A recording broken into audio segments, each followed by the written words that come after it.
और बड़े बड़े जर्नलिस्ट और बहुत चीजें हैं जो चीजें कभी सामने नहीं आती थी, खुल के नहीं आ देखिए आज देश में गुजरात से प्रोत्साहन जो दिया जा रहा ट्रेंड है। है उसके मुताबिक 26 की 26 सीटों पर बीजेपी लगातार रुझान में आगे है।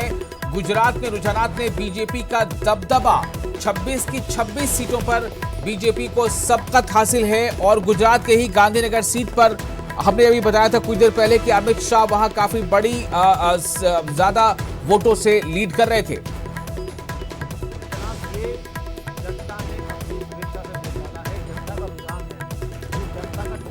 और अब हम इसके बाद सीधे रुख करते हैं लाइव रिजल्ट हब का और वहां पर हमारे साथी अबू हुरैरा मौजूद हैं। अबू हुरैरा।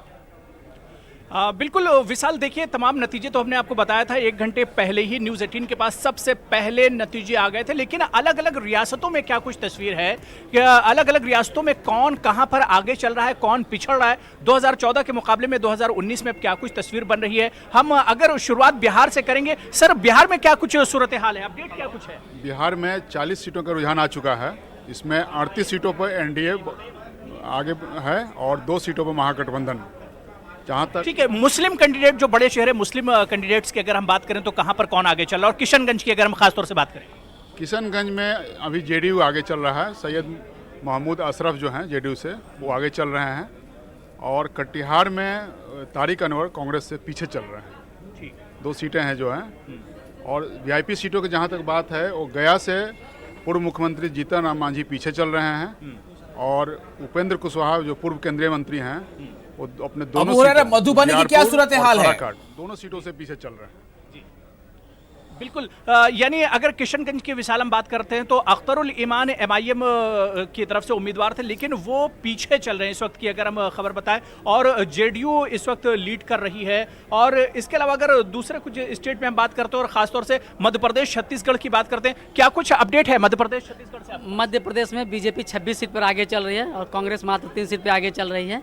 और छत्तीसगढ़ में कांग्रेस 2 सीट पे आगे चली है और बीजेपी 9 सीट पे आगे। भोपाल सीट का अपडेट क्या है? भोपाल सीट से साध्वी प्रज्ञा ठाकुर 30,000 वोट से आगे चल रही हैं। कोई मुस्लिम कैंडिडेट जो आगे पीछे चल रहे हो? नहीं, वो एमपी में तो ऐसे कोई नहीं है। चलिए ठीक है, लेकिन भोपाल में भी और मध्य प्रदेश में खासतौर से बात करें तो बहुत शानदार कारकर्दगी बीजेपी की अभी तक शुरुआती रुझान में नजर आ रही है। लेकिन भोपाल की सीट जिस पर पूरे हिंदुस्तान की नजर थी, यहाँ पर कांग्रेस और दिग्विजय सिंह जो सीनियर लीडर हैं कांग्रेस के साबिक वज़ीर आला मध्य प्रदेश के, वो पीछे चल रहे हैं। लेकिन गुजरात की अगर हम बात करते हैं और गुजरात में क्या कुछ सूरत हाल है, हम गुजरात में अपडेट लेने की कोशिश करेंगे। क्या कुछ अब तक अपडेट है गुजरात की सभी 26 सीटों पर 2014 की तरह ही बीजेपी जो है वो क्लीन स्वीप करती हुई फिलहाल नजर आ रही है। और अमित शाह की अगर बात करें तो अमित शाह 5 राउंड की गिनती के बाद, मतगणना के बाद में जो है वो तकरीबन 2,30,000 वोटों से अमित शाह आगे चल रहे हैं फिलहाल। तो बिल्कुल गुजरात में जो तस्वीर बीजेपी के लिए है वो 2014 ही जैसी है, क्योंकि 2014 में आपको याद होगा कि तमाम की तमाम सीटों पर बीजेपी ने क्लीन स्वीप किया था। और इस बार भी तमाम की तमाम सीटों पर एक तरह से अबू हुरैरा, अगर मुमकिन हो तो जरा उत्तर प्रदेश डेस्क पे जाएं और पता करें कि बनारस की क्या सूरत हाल है। और जम्मू कश्मीर की खासतौर बनारस की क्या सूरत हाल है? क्या कुछ सूरत हाल है? जम्मू कश्मीर से क्या कुछ अपडेट है सर?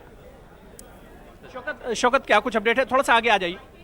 जम्मू कश्मीर में फिलहाल 2 सीटों पे एनसी फिर आगे है। अब बारामूला सीट से मोहम्मद अकबर लोन और श्रीनगर सीट से फारूकुल्ला अच्छी खासी लीड बनाए हुए हैं। और सबसे इंपॉर्टेंट ये जो उधमपुर से जितेंद्र सिंह है। देखिए कुछ अपडेट आया है, मुदस्सिर का कुछ अपडेट जम्मू कश्मीर से है, क्या कुछ अपडेट है? क्योंकि जम्मू कश्मीर हमारे लिए बहुत इंपॉर्टेंट हो जाता है। शौकत, इंजीनियर रशीद आगे चल रहे हैं। अपने कैमरामैन से कहूंगा कि अगर वो जो अभी यहाँ पर रियल पिक्चर अगर वो दिखा सके मैं नाजरीन को। शौकत, इंजीनियर अब एक बार फिर पीछे चले गए, वहां से भी एनसी के मोहम्मद अकबर लोन आगे चल रहे हैं। और जितेंद्र सिंह अच्छी खासी लीड बनाए हुए हैं उधमपुर से। लेकिन सबसे दिलचस्प है कि पीडीपी का कहीं पे नामो निशान नहीं। बिल्कुल ऐसे एक्सपेक्ट किया जा रहा था कि पीडीपी इस बार बहुत पीछे रहेगी और वैसा ही है। सिर्फ श्रीनगर में वो दूसरे नंबर पे है, बाकी तो वो पीछे ही है। ठीक है, दिल्ली की भी हम अगर बात कर लेते हैं और दिल्ली में जाते हैं, क्या कुछ अपडेट है दिल्ली से? क्या कुछ अब तक अपडेट है दिल्ली की सीटों पर अगर हम बात करें? ठीक है, दिल्ली का अपडेट हम इधर से ले लेते हैं। जम्मू कश्मीर और दिल्ली की हम बात कर रहे हैं। दिल्ली में सर क्या कुछ चल रहा है? दिल्ली में 7 सीटों पर बीजेपी आगे जा रही है। नॉर्थ वेस्ट दिल्ली पे हंसराज हंस आगे जा रहे हैं। साउथ दिल्ली पे रमेश बिधूड़ी आगे जा रहे हैं बीजेपी के। इसके अलावा जो है वेस्ट दिल्ली से प्रवेश वर्मा आगे जा रहे हैं। चांदनी चौक से बीजेपी के हर्षवर्धन आगे। ठीक है, लेकिन नतीजा कितनी देर में आप दे रहे हैं? नतीजा कितनी देर में आएगा पहला रिजल्ट? यहाँ पे वोटिंग जो है नियर अबाउट जो है 10 लाख के आसपास हुई है, इसलिए यहाँ पे कई राउंड की वोटिंग काउंटिंग होगी, उसके बाद ही होगा। तो नियर अबाउट 4 o'clock। यानी दिल्ली में नतीजा आने में देर है, लेकिन जम्मू कश्मीर से कुछ इशारा मिल रहा है, क्योंकि यहाँ पर वोटिंग कम हुई थी। जम्मू कश्मीर से कुछ क्या नतीजा पहले आएगा? हाँ, 1 आवर में तो एक्सपेक्टेड है। और अभी जो है अनंतनाग सीट से फिर एनसी के हसनैन मसूदी फिर से आगे चले गए हैं। जी मीर को उन्होंने पीछे कर दिया है दोबारा। तो ये अपडेट है श्रीनगर की सीट से, अनंतनाग की सीट से इंजीनियर रशीद पीछे हो गए। वो बारामूला सीट से पीछे हो गए, वहाँ से भी एनसी के कैंडिडेट आगे हो गया, और अनंतनाग सीट से भी अभी हसनैन मसूदी एनसीसी का आगे चल रहा है। बिल्कुल।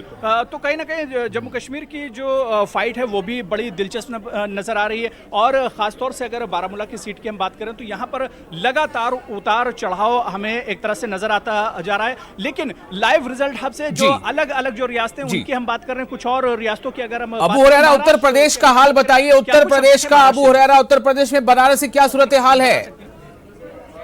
जी, महाराष्ट्र में भी सबसे बड़ी अपडेट हम बता सकते हैं, जो मुंबई नॉर्थ से, जहाँ पे उर्मिला माथुर का इस बार फर्स्ट टाइम इलेक्ट कर रही थी, वो भारी मतों से जो गोपाल शेट्टी वहाँ के करंट एमपी है उनसे बहुत पीछे चल रही है। और साथ में जो अशोक राव चौहान है, जो एक्स सीएम है वहाँ के, वो नांदेड़ से वो भी पीछे है। साथ ही पार्थ बॉय जो कि अजित पवार के, शरद पवार के ग्रैंडसन है, वो वहाँ वो भी लगभग 60,000 80,000 मतों से पीछे चल रहे हैं। बिल्कुल। तो महाराष्ट्र की जो इस वक्त सूरत हाल वो हमने आपको बताई, लेकिन अब जो शुरुआती रुझान की बात हो रही थी, शुरुआती रुझान से अब रुझानात आगे निकल गए, और हम यही विशाल उम्मीद कर रहे हैं कि अब से कुछ देर में पहला नतीजा न्यूज़ 18 उर्दू पर हमारे नाजरीन देख सकते हैं। और सबसे पहला नतीजा जम्मू कश्मीर, या फिर जो खबर हमें रिजल्ट हब से मिल रही है, लाइव रिजल्ट हब से, यही है कि राजस्थान के भिलवाड़ा से पहली जीत की खबर आ सकती है, हार और जीत की खबर। लेकिन जम्मू कश्मीर पर भी हमारी लगातार नजर बनी हुई है, जहां से पहले रिजल्ट की खबर हम तक पहुंच सकती है। विशाल जी, इस बीच विशाल एक और बात हुई है कि प्रियंका गांधी जो है वो राहुल गांधी से मिलने गई थी।